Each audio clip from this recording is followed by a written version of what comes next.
Good afternoon, everyone. BC Richfield here, coming to you live from a very windy London today.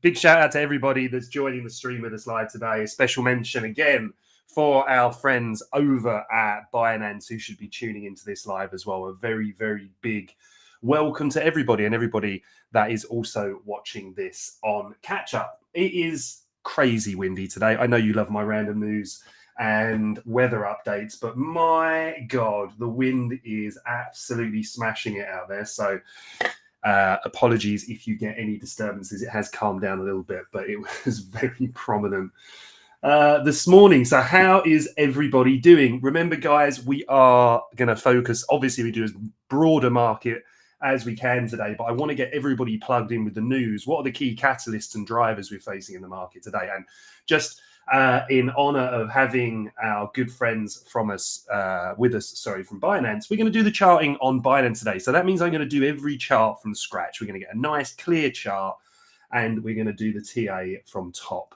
down. Burnside, hello, mate. Great to have you with us. So while we just have this sat here in a relatively benign fashion, there is actually a lot going on in terms of economic news this week, right? So it'd be remiss of me if we didn't cover that. Horace, hey, 200k. We didn't quite get 100k, did we, Horace? Unfortunately, but you never know. I'm good, thank you, mate. I hope you're the same, and the same to everyone else as well. So we're going to continue in the trend that we've had recently. Any of these news updates, I try not to let them take too long, but anything of real importance when I sit down over the weekend, I decant the information that we've had, any new data that's going to potentially affect risk markets like the NASDAQ, the S&P 500, for example. That tends to have a little bit of an effect on cryptocurrency, right? So we want to set our stall out and understand how the markets are trading from a risk perspective. What's the appetite for it? What are the threats? Where are our opportunities, right? So I've compiled a list of that I'll just run through with you. But I'm going to leave the news up here at the moment. This is focused on red folder news. We focus on the US market. Obviously, you can see orange and red folder. That's medium and high impact. We focus on the US market, biggest market in the world, main catalyst for other markets, and the dollar is the world's reserve currency. So where are we? Well, at the moment, we're Monday the 15th. We can see, again, you know, if you're focused on the Forex and European markets, great. Come and have that conversation with us. We do cover those as well, but this is predominantly cryptocurrency and equities, or more kind of indices, really, like the NASDAQ. Yarek, hello, mate. So we can see it's Tuesday when we start to see this wash through. Now, we got core retail sales and retail sales month on month. This is going to be an interesting one because it's another highlight of the economic health in the US, right? We had a good PPI print last week after a really horrible one previously. And then CPI was kind of basically flat, came in, you know, a smidge, I think 0.1 over. But what the market's really gearing up for in terms of the rate cuts at the moment are around the fact that inflation doesn't really seem to be creeping up that much, or it's certainly not a major threat, but the incredibly soft labor market. You know, we had the non-farm jobs report come in that just missed by miles last time, all right? So that's basically almost guaranteeing us the 25 basis point cut from the Fed in the September meeting, which is coming up this week, all right? Where I want everybody to be careful about this is how the markets digest this information. A lot of people speaking to me are looking at this going, brilliant, rate cut this week. When they cut 25 basis points, bang, everything's going to explode. Be really careful with that theory because it's all about how the market prices this information in. If, you know, if the world and his dog, or world and her dog, think that you are going to have a 25 basis point rate cut. Do you think they're all just sat there waiting for that rate cut to be confirmed before they all hit the buy button? No, the positioning's taking place now. It's already taken place. So we just want to be a little bit cautious around that. The upside surprise is if we get a 50 basis point cut, that's very low probability. If there was no cut at all, it could be relatively catastrophic short term for risk markets. Again, and in that I mean the Nasdaq, S&P 500, technology stocks, cryptocurrency, etc. So as we get through retail sales and thinking about why this is important here, right? As we saw with PPI, the cost coming through now, people talking about that from a tariff perspective. Is that finding its way into the retail space? Is the CPI, putting less money in people's pockets? Are they spending less money? All of this is going to kind of come out in this. But again, the preliminary data covers a lot of this for us. As we move through on to Wednesday, Wednesday's the big day, right? Look down here in the US. Look at what we've got. Craigie boy, hello, mate. We got the federal funds rate decision. You can see over here, right? Previous was 4.5. What they forecast is 4.25. There's the 25 basis point cut. Personally, I think this is priced in, and I think we need to be careful. If we're running hot into this, this could be the moment the market decides to call. Then it's really all about Powell's tone, right? Then we're looking at the statement, the press conference. Is he leaning dovish? Is he talking about more cuts this year? Are they having any other concerns? Is he a little bit hawkish, which is akin to being a little bit bearish on the markets? All of that stuff needs to be put under the microscope, especially with the market-wide expectations that we're going to get that 25 basis point cut. Well, now we can see as we go through into Thursday, unemployment claims, right? This is a really interesting one because it was quite, we've seen large misses in this before. Again, this number rising while there's less jobs available, and if the data starts to get a little bit shakier, ultimately it is pushing the Fed towards making more cuts. But we got to be careful about inflation and growth, right? Because it's not smart to be cutting into an inflationary environment, right? We have a lot of positive catalysts potentially coming in, Trump exerting more control on the Federal Reserve. Since the firing of Cook and people talking about this power struggle, how Trump really wants to get one of his, Trump sympathizers, not really sympathizers, but supporters, somebody that's going to kind of follow his will a lot more. He wants lots of cuts. He wants booming markets, but the risk there is inflation. We've then got the Philly Fed Manufacturing Index. That's always worth keeping an eye on, all right, on Thursday. So really key takeaway at the moment is the FOMC. Now I'm going to pop you back on the chart so you don't have to just look at all of that, but I'm going to give you a news update, right? What I'm looking at the moment. Hopefully these things are helpful. A lot of people said that they were. So I'm going to just try and kind of abbreviate this because it's pages and pages of notes, right? So what are we watching this week? Key area and messaging going out to the team as well as members this week. Fed messaging after the rate decision. Pay close attention to how dovish or hawkish the Fed forecasts future moves. Signal here will have big effects in equities and crypto. Inflation and labor market data. If inflation remains stubborn or job data shows strength, rate cuts might be modest or delayed, which could hurt risk assets. That seems unlikely, right? It seems much more likely we're going to continue with the soft jobs numbers. But again, why those unemployment figures are really, really key. We've got the trade and tariff developments that are going on at the moment, especially between US and China relations. That's going on at the moment. They're meeting, they're discussing these plans at the moment. But we also, as we've seen, have had this big impact, right, to the risk markets, which has been led by the impact with Nvidia. We saw the emergence of, Chinese AI coming through with DeepSeek. Then we saw this kind of shot come through with Alibaba's AI and their chips and bits and pieces that had a little bit of a hit to Nvidia. Now China are playing this hand where they're trying to get them on an anti-monopoly enforcement, all right? Export restrictions that are coming through with those tariffs as well are going to have an effect. So those trade talks that are taking place in Madrid, I believe, at the moment are going to be really, really important. The ETF decisions and regulatory shifts as well, right? Especially for altcoins, potential approvals for any of those that are going in at the moment. I think we've got XRP, Solana, ADA, right? Any approvals for those could be really good. Remember to always be cautious. There's so many resources out there drawing this market data earlier than it hits the news, right? So just because when it gets announced, that saying, buy the rumor, sell the news, right? We could actually see pullbacks on that news. We saw it with the other ETFs, right?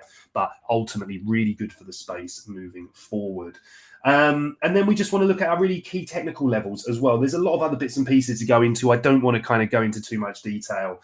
Like I said, there's pages and pages of notes. If any of you have anything specific that you would like me to take a look at, or if you do have anything specific, any questions or bits and pieces, then come and reach out, right? You can come and find me over on Twitter. Let me just share this with you here. It's BC_Richfield.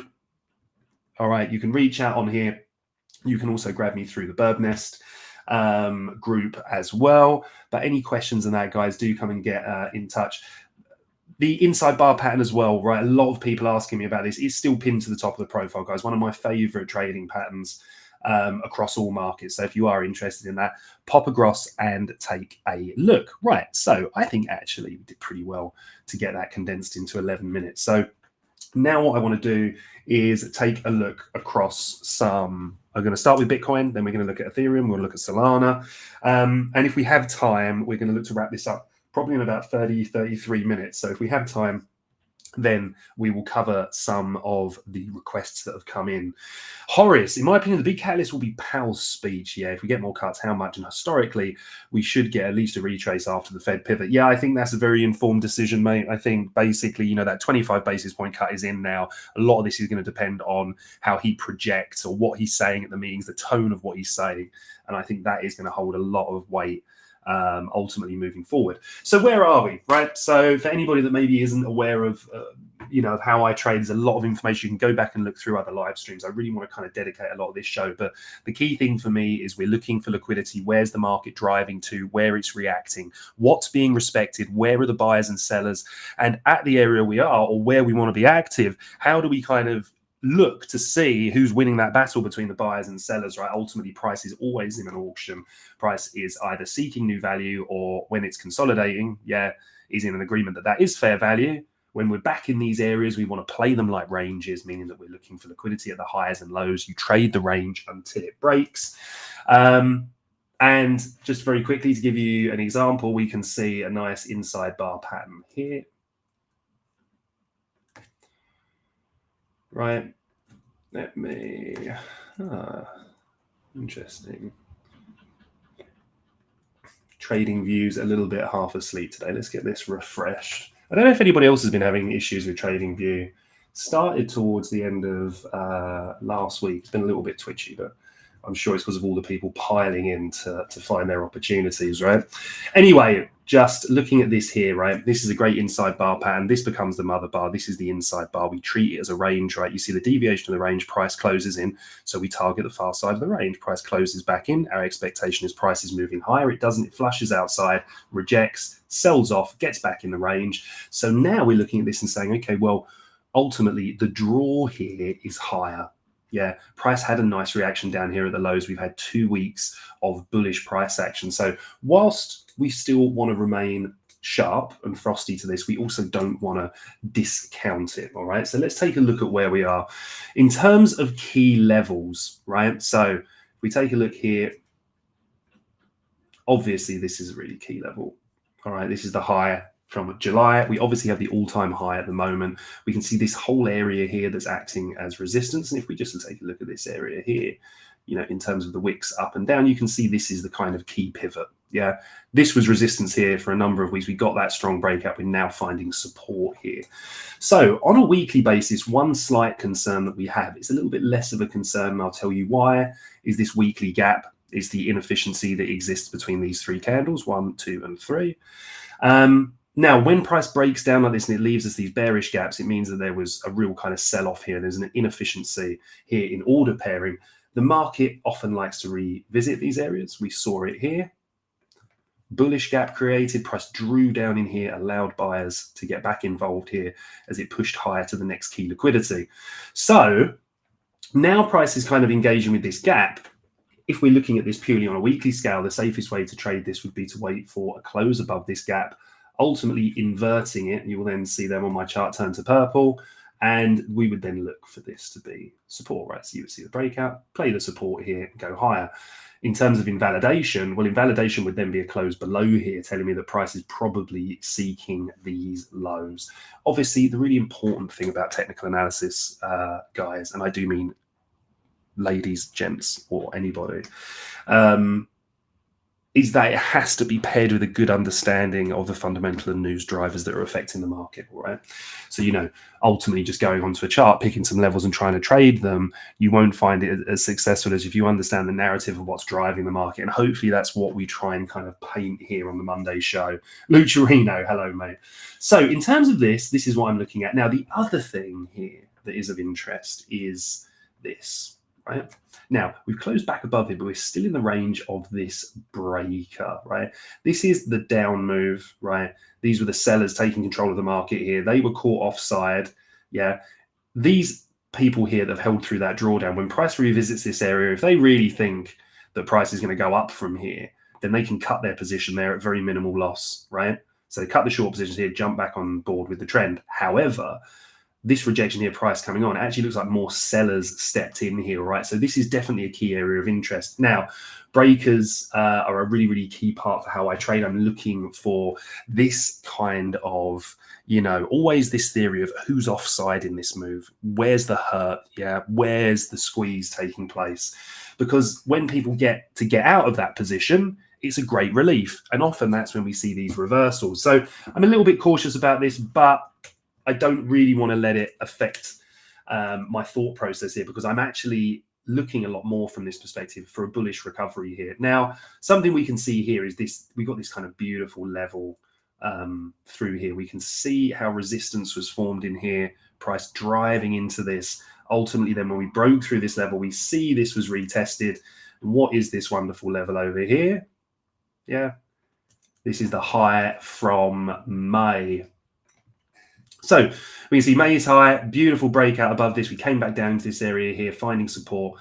We now lost this area, and then look how it offered resistance until we've popped back up above here. So what's making me kind of a little bit between points at the moment is this is basically our range. If we take a volume profile on this as well and draw that across, we can see price is now back inside the value area low. Look what happens here as we trade the range. Deviation, price steps in, expands beyond the midline, up to the highs, deviation, back down, basically to the mid. This is the point of control, but the mid's round about here. Then we sell off, back inside the range, outside, retest, sell off, retest, sell off. Now we're back inside, looking for that expansion. Yeah. So that's where we are. But we do need to appreciate that we're, still in territory that could be offering us resistance here. So I'm just going to get rid of the range for a moment, and let's just look at what's happened here with price. So this is what I'm discussing on the weekly, right? But here on the daily, this is where we got the inversion. These are so often these key inflection moments when we see price disrespecting these areas like this, right, on the way down.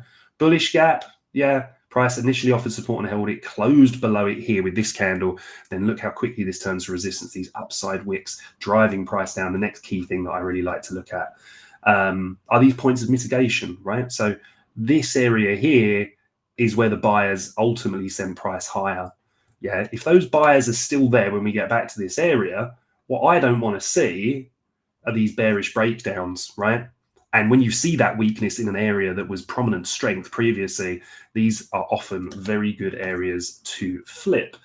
So with that in mind, this is obviously what we're looking for on the weekly. We want to see price getting back above this area. But on the daily, we can see here we had this expansion. We shifted market structure over here. We broke it over here.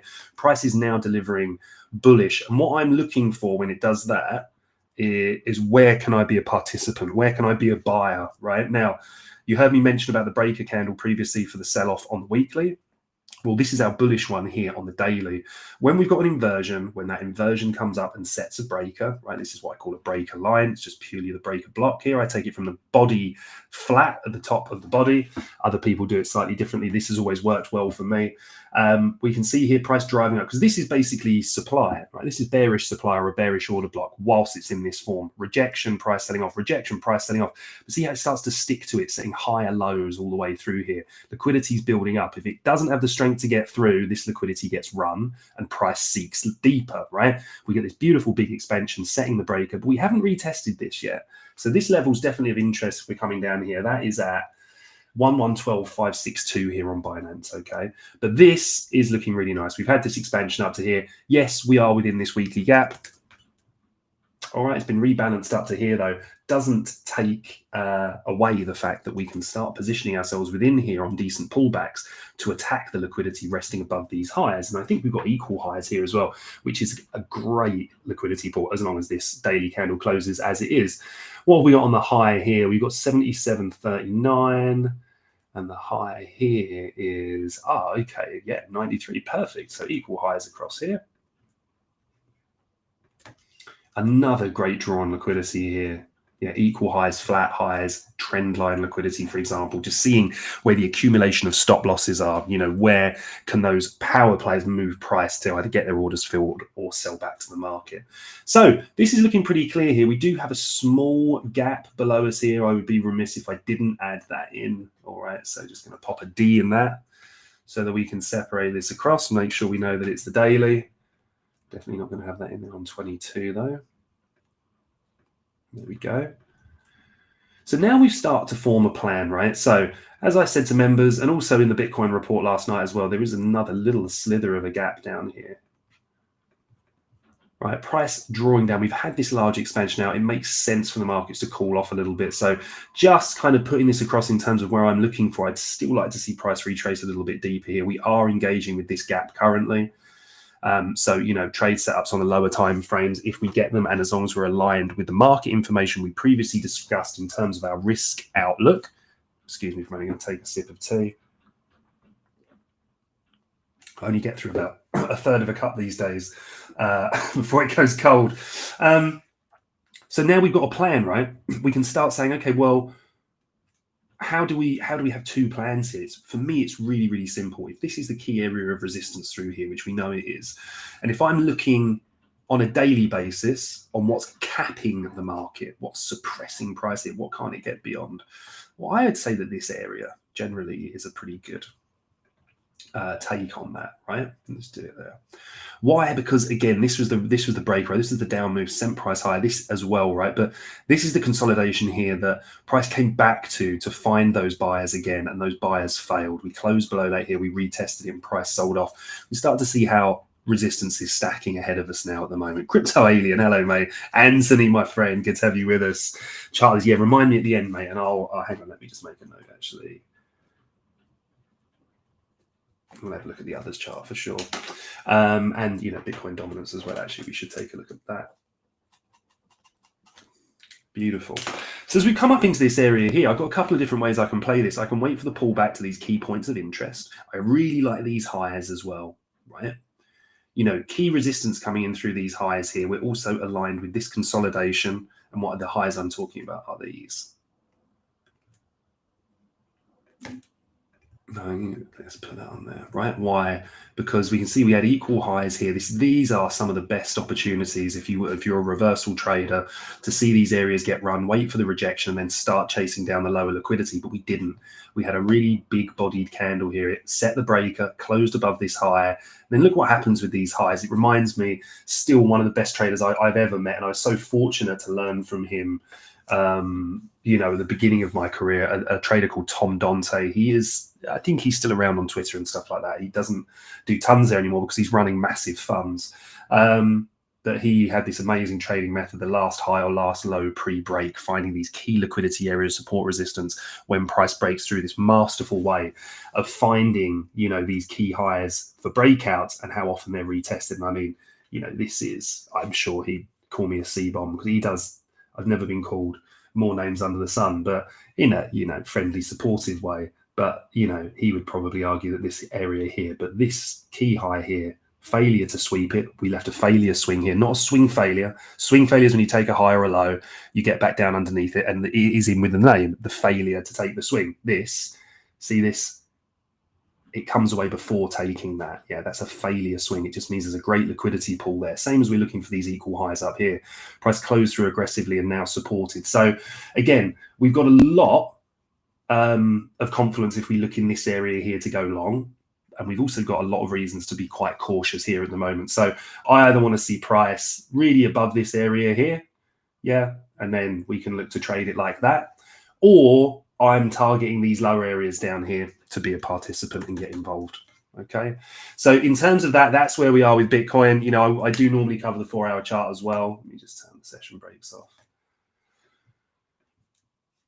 All right, but for me on this, I think the daily is so clear.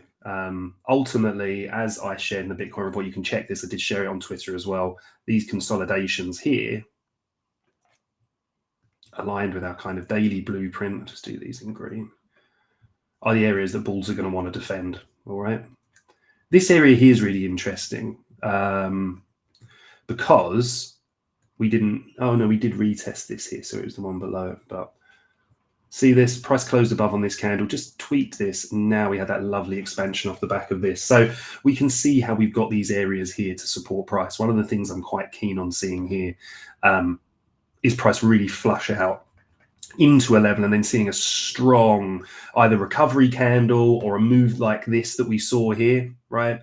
Which is price purges down, we leave the bearish gap, we invert that gap, we then set the breaker through here. We can literally see the expansion through here. Then when we return to these highs, this is a great opportunity to get involved.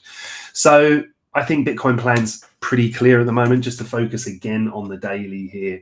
We're in an area that's kind of a little bit mixed. We've had this beautiful expansion through. We're looking for this to push higher. We do want to be aware that we've got resistance overhead. We either wait for the range breakout, the resistance breakout here, look for that to become support, or we wait for price to come back a little bit lower, and then we want to see buyers stepping in at these levels, looking for absorption down at the lows. Look at the wicks down here, for example. Look for your pin bar candles, look for your engulfing candles.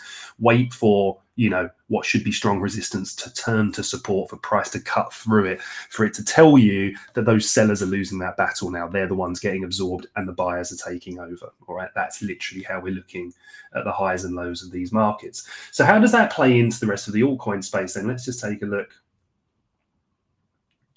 Oh, sorry, it's the others chart, wasn't it?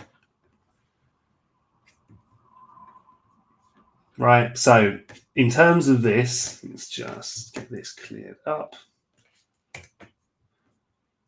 Right, we can see that at the moment, nicely grinding up. I mean, look at this as well, on a daily as well. This is a battle, yeah? If we look previously, when you have these large moves and these runs, look, yeah, this is a lot more like an elevator, right? Still very wicky, right? But you can see the immediate straight line progress up, real impulse. And then actually it was people really not willing to get rid of these. We had that massive grind down. Then we kind of had a few of these false dawns, but look how pricey, it's just struggling a little bit here, right? But this is a really key inflection point, because if we take this across here, this is probably one of the most obvious areas of support and resistance that you'll ever see. Because just if you're really struggling with that concept, just look at where there's clear absorption from buyers or sellers, but in this case, buyers. Why? All these wicks down into this, yeah? Look at it all. Ultimately, then when price manages to close itself below in here, we see that it sells off. Price then revisits this. I mean, some people would argue that it's an even larger area like this, yeah, because of the resistance down here and because of the resistance through here. But either way, we can see that we're coming up into an important area here. So again, what am I going to do? I'm going to look across the left and say, well, what do I want to see? Well, I want to see these highs be dominated. Yeah, we can see at the moment, looks like an early stage rejection, deviation for price to come underneath. Might not be, but that's what we want to see. But then I'm looking left and I'm saying, all right, where's the consolidation that led to that big downwards move? And we can see if we take just this general area across, and you can focus on the bodies. Do that in some obnoxious color so it stands out. Getting above this here, I think we're going to really start to see some strength. All right, so hopefully Crypto Alien, that's covered a little bit of that. I think if we start running out below these lows here, I think the market's probably looking at a bit of weakness and might come back down to certainly take some of these. But yeah, that's where I am with that. It kind of leads us on a little bit here as well to Bitcoin dominance. We can see again, still thought we were just getting down below the 57.71. Just been a key level over the years here. The main thing with this is we just want to see this, moving down and moving down aggressively, because as we can see, if we just add ETH to the chart here, the red line is a line of ETH. As we've seen Bitcoin dominance fall off, it's no secret we see that strength coming to ETH and altcoins as well. So that's what we're looking for in that respect. So, let me just field a couple of questions that are in the chat, and then we're going to jump onto ETH. Horace, by the way, about 100K would have been bullish. Yeah, super bullish. I agree. If we got past the prior all-time highs down into that kind of area, I think it was a massive buy zone. Macro GP, previous range high seems too easy. Yeah, I agree. I was surprised that we saw that. I mean, we played it very well because we were always looking there for the reaction, but it is a really, really interesting one. I agree there's a lot of confidence down there, but sometimes maybe a bit too much. Also, we've had the market kind of propped up by a lot of very positive things towards technology stock. The Magnificent Seven, the Nasdaq's been running incredibly hot.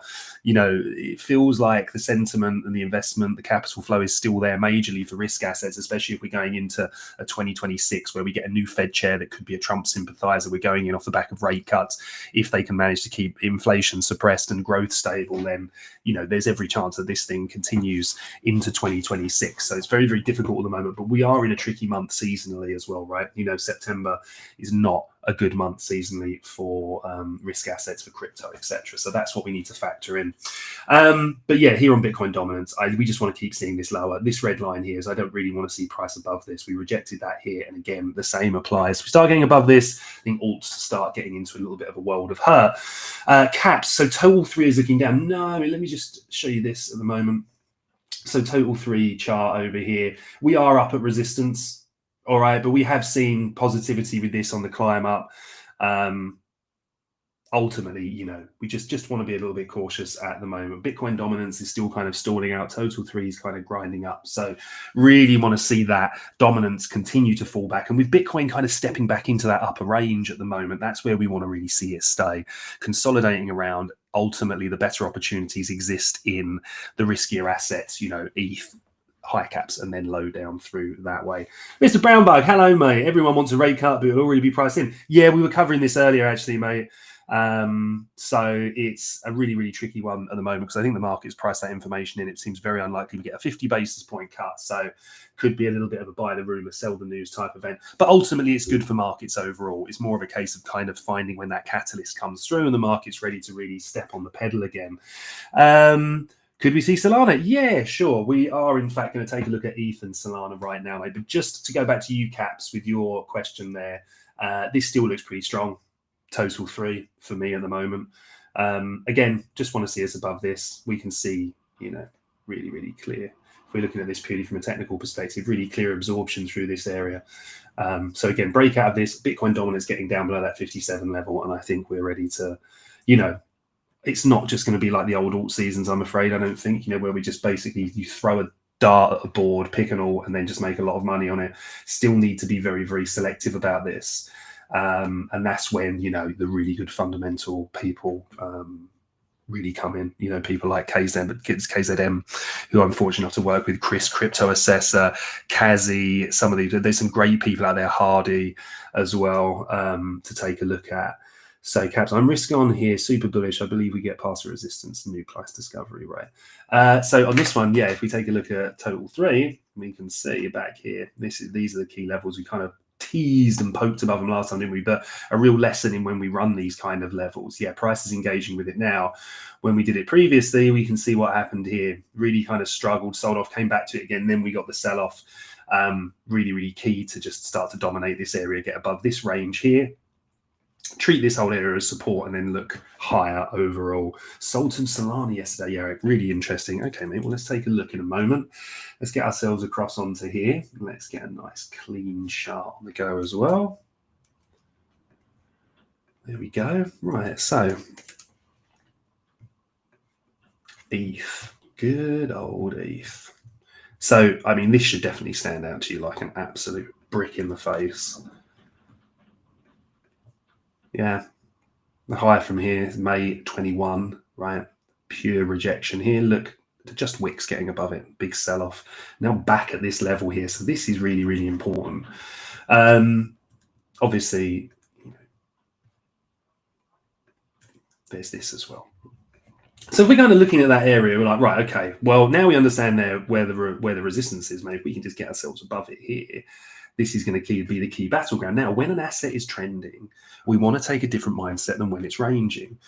For an asset to be trending, something that helps a lot of people actually is using like moving averages, right? So a really good one I always use in traditional markets, a lot of traditional market people use them, is this. So 20, 50 and 100, just for example. Now, I'm not really a big fan of waiting for these crosses and stuff, right? Because they're really, really lagging indicators. So by the time you actually get these kind of bullish crosses, you've actually missed a substantial amount of the move. However, they're not to be ignored. Now, even using simple moving averages like this, a lot of people use the 200 SMA or EMA as well. But, you know, looking at these things to be pointing up, we got the 20, the 50, the 100 here, all in order and all pointing up, is showing that we've got strength to the trend. The other key thing that I'm looking for here are large expansions, small consolidations, large expansions, small consolidations, right? When you start to see the dynamic shift in price, and again, we always want to align these with news drivers and that we don't have a crystal ball. Probably one of the only industries in the world that's as highly leveraged as it is that are making these decisions based on actually very little information. Yarek, thank you, mate. But when we see these moves, right, it's quite clear here we're not really seeing any. Like we saw this large expansion here, short consolidation, but look how this expansion became less. You're not seeing the major displacement, the high energy candles here, which is fine because we've taken out this key high. So what we then do when we see things like that is if this is the start of the trend, it's really simple for me. We want to look at the consolidations, just taking this as a general area, right? People draw them differently. I tend to focus on the consolidation candles here. I'm looking to try and find the range in here, which often for me is dictated by the bodies, as the great SC said, which always rings in my mind from a long, long time ago trading FX. The bodies tell you what price achieved, right? The wicks tell you what it tried to achieve. So as we look at here, right, then this was the consolidation. Buyers stepped in here, fine, they didn't achieve too much, but all I'm saying to myself is I don't want to make this job any more complex than it is, and it's already complex enough. So, simple game plan. This is what's supporting the market. Remember, I said to you at the beginning of the stream, we're always asking, what's capping the market, all right? What's capping the market? What's holding the upside, yeah? If we look at this area here, we can see clear resistance. If we look across to the left, well, we can see long downside support. If we draw this area out just as a general point, right, we can take these lines away now. Just leave them on anyway. Can never seem to highlight these things. There we go. Yeah. So now, when we get the move above it, we look for this area to offer support. So, in the same vein, if we rejected here and started to break down, then we know where to target the consolidation that led to price higher. So, before we got the breakout here, we actually had a lot of information. If we draw this back to here as well, we saw that this was resistance in here. Consolidation price pops above. So, we're buying this here, selling it here, buying this here, selling it here. This one doesn't sell, we get the breakout, we wait for confirmation in here, then we can start to look for the next consolidations to break out, and that's where we want to be a buyer. This is important because we need to always establish whether we're ranging or whether we're trending, right? Mr. Brownbug, you're too kind, guys, honestly. And look, when we're trending, and the reason I'm saying this is because we're clearly trending, right? What have we got? We've got large expansions, yeah? Then what have we got? Small consolidations, small consolidations. Now, it's natural, as we see here, price is at a really, really key resistance. So we want to see price above this. So I want to approach that in two different ways, or one of two different ways, right? I want to look for support coming in here, price drawing back to this area, and this being the catalyst to move it higher. I'm very conscious that we have and are, let me zoom in for you guys, holding this beautiful bullish gap here. Yeah, so price dipped into that gap. Just going to do that in grey so it doesn't get confusing. Probably a darker grey than that so you guys can see it. So we're holding this. So by the same principles, if we're trending at the moment, yes, we're at resistance. So what do we want to do? We want to establish a couple of different things here, right? I want to understand, where do I want to be a seller in here? Because just because we're at resistance and price may draw down here, I might not want to sell this. Intraday, I'm fine with shorting assets up and down, but ultimately I want to be aligned with the trend. So what I want to do is I want to be a buyer in here, or maybe, you know, if we start coming in here, running this low, then I want to be a buyer here. So now all of a sudden I've got a game plan, right? I can just sit back and be completely patient. I buy the breakout, or not the breakout, but a breakout and retest in here. What would we then do? Well, if we break out and hold above, we're still following the same procedure, right? The procedure that told us here, close above this candle, look for longs. All right, here's the consecutive candles, as we saw here, this large body candle embodying these as well. Breakout, so we look long. Where do we look? Liquidity. Where do we look up here? Price discovery, right? So we can use things like Fibonacci extensions, for example, but also round numbers. People love round numbers. We're such simple creatures that probably give ourselves far too much credit. and think we're smarter than we are, but ultimately we do.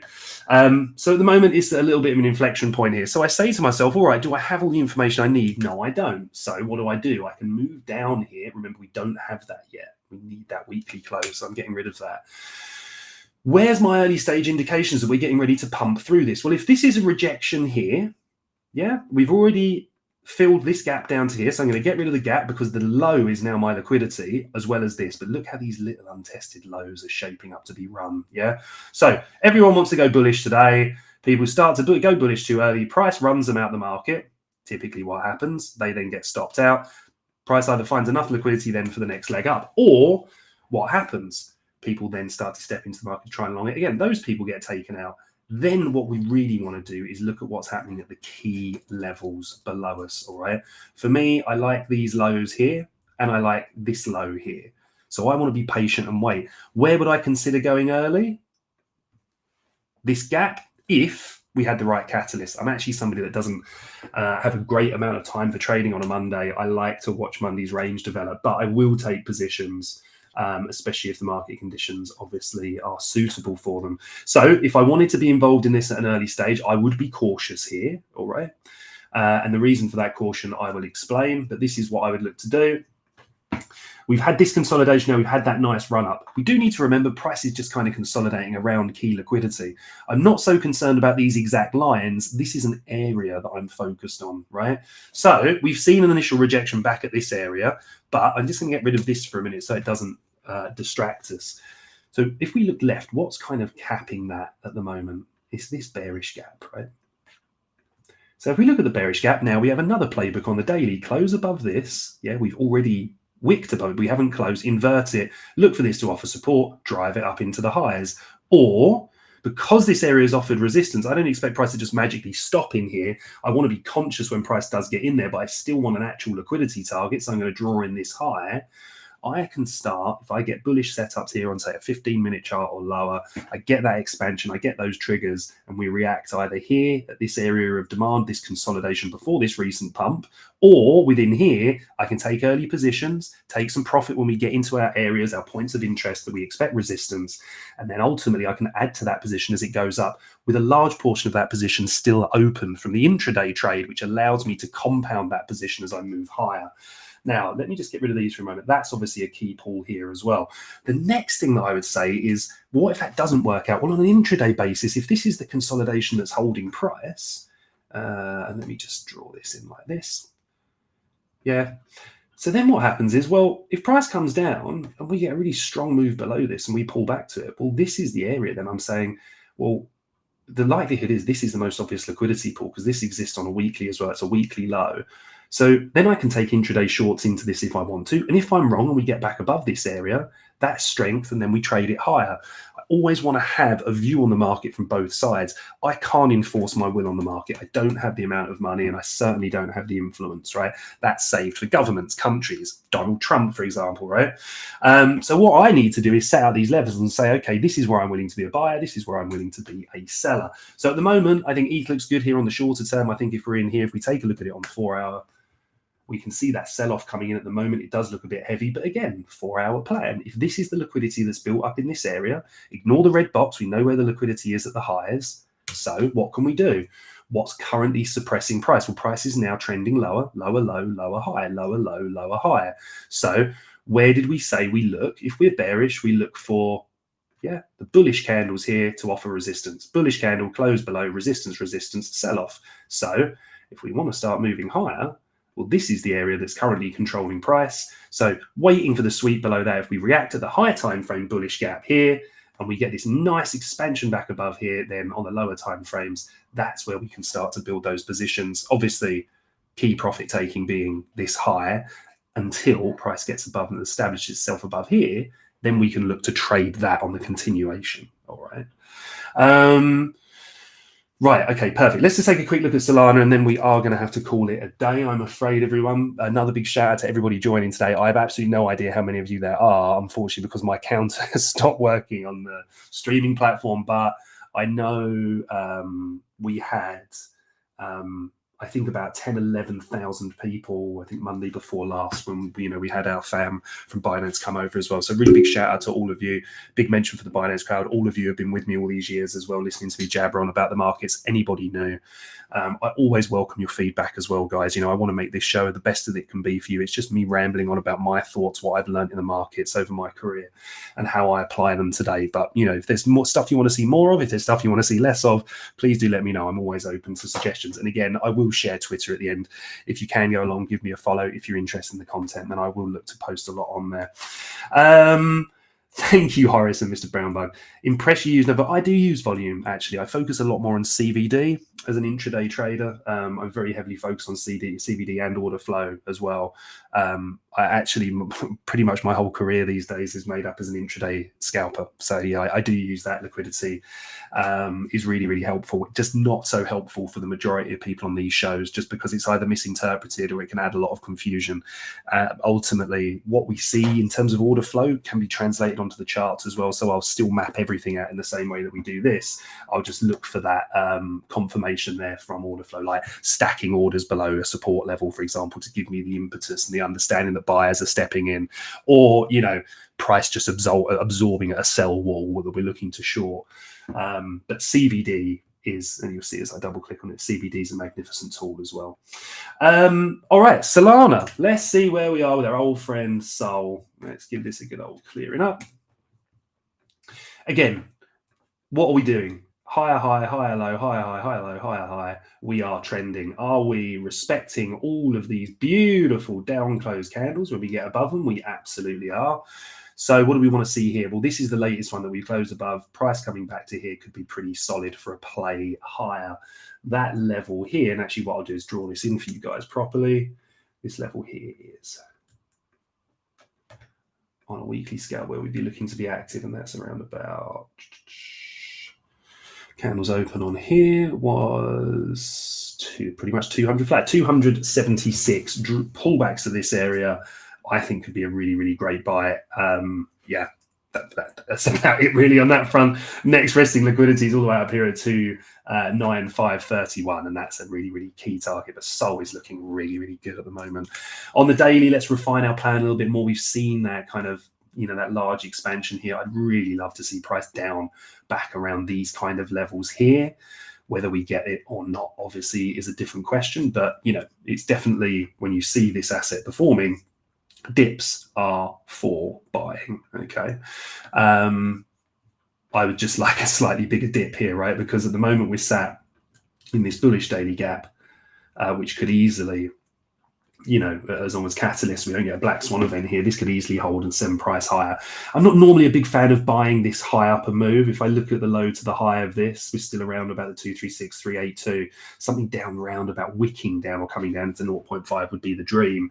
I like how the golden pocket aligns itself with these highs and this potential support area. So, huge buying opportunities in here, in my opinion, but also we could hold this level in very strong trends. You'll notice that we don't always get those kind of retraces lower. So just making sure I'm not missing anything back there. Looking at this then, and this is why I'm much happier to dive down into like a 4-hour plan and find that consistency, right, is here. We've taken out this low. So what do I want to do? Well, I can either just be a blind buyer in here or not a blind buyer. I would look for a buying pattern. So let's say we're in a high time frame area of interest like this, and then we get a pattern like this on the chart where we see a clean sweep of a low. We see price have a large expansion above these bullish gaps that exist in these expansions are really great areas to be involved. And what I teach as well, one of my methods is looking at the breakers. So this is what I would call a breaker line. You've got fixed risk here. You know where you're wrong. If price comes down below here, always add a few points. And yeah, that's the kind of pattern I'd be looking for, say on like the 15-minute or the 5-minute in here. That is obviously a lot more aggressive, where if I wanted to wait for some confirmation, okay, no problem. What's suppressing price? Remember what we discussed before. Let's focus on the bodies of this consolidation and draw that across. This is what we expected to support price. We see price digging in here. We now lost that. That now becomes an area of mitigation, right? What does that mean? Well, for me, and I learned this again, SC really helped me with this, looking at these key points of consolidation. And then when price loses these areas, these become key resistance. If they don't, and we're wrong, and it flips back above, then we can go long, all guns blazing, right?